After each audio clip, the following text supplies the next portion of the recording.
Fly Me to Paris by Helga Jensen. Read by Ffion Aynsley.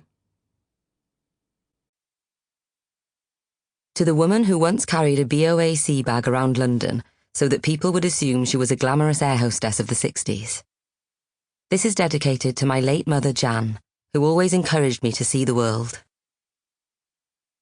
Everyone has a soulmate. You just have to find them. Chapter 1. The customers who come into Little Darlings aren't always as the name would imply. Perhaps I should have expected the patrons to be a teeny bit demanding when I took the job at an exclusive children's designer wear boutique in Cardiff. But the tantrums I have to witness are worse than anything I've seen on Real Housewives. Even the episodes when the ladies have imbibed too much Sauvignon. Of course, it isn't only the children who are demanding. The mums can be worse.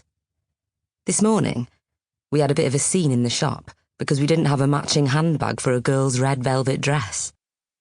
There were tears and the stamping of feet, as though the whole cast of Riverdance were tapping along beside me. And that was just from Mum.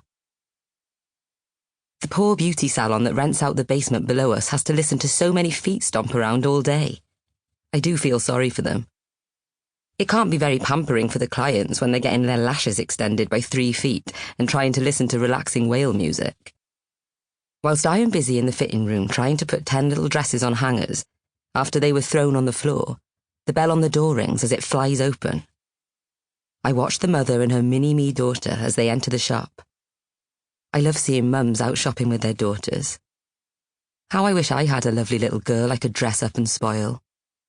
Sadly, it is too late for children now.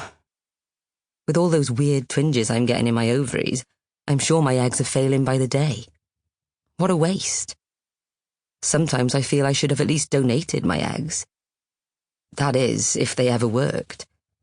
But I guess now I will never find out. You could say the decision not to try for a baby is the only niggle in my relationship with my lovely boyfriend, Geraint. Apart from that, we are the perfect match. It isn't always easy when only one of you wants a family with children, dogs, and a hamster. Sadly, Geraint seems to be allergic to anything furry, or for that matter, that makes a noise. But, as he always tries to convince me, why do we need anyone else in our lives when we have each other? I smile and look back at the mum and her lovely daughter. That is one of the things I like about working here. That at least I get to spend time with children, and I don't even have to spend long with the naughty ones. I much prefer it here to my last job, doing administration for a plumber. It was so stressful telling people on the phone that their estimate for a new boiler would be £3,500, plus labour. The stories that people told you as to why they couldn't afford their boiler repairs were heartbreaking.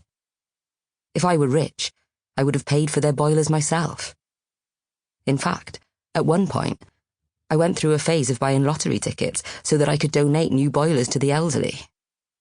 Then, one day, a lady called Jane rang. She needed a boiler for her shop and told me about her new venture. That is how we met. We got on well from the beginning, and I never had to charge the elderly for a basic essential need again. I still wish I could hand out free boilers, though. It is so different here at Little Darlings, where people are excited to spend money. Immediately, I can tell this mum and her daughter are on a mission to spend. They have that look of determination we see here so often. I leave them to pull out a few items and watch them discreetly in case they need some help. I always try to be as helpful as I can for Jane's sake. Her parents left her some money, and she invested it all in Little Darlings, which, since the days of that boiler installation, has so far been a great success. Little Darlings is now featured in all the fancy magazines, and anyone who is anyone shops here. Although some customers can be more demanding than others. In fact, I have a foreboding sense that I will be required to put my diplomatic skills to good use at any moment. I smile at the mum in front of me and offer the little girl a marshmallow from the glass jar by the till. "Ta," she says. At least she said thank you. It's surprising how many youngsters don't nowadays. "Do you have this at age 9? asks the wealthy-looking mum. She holds a red tartan dress up with one arm, a designer... Sample complete. Ready to continue?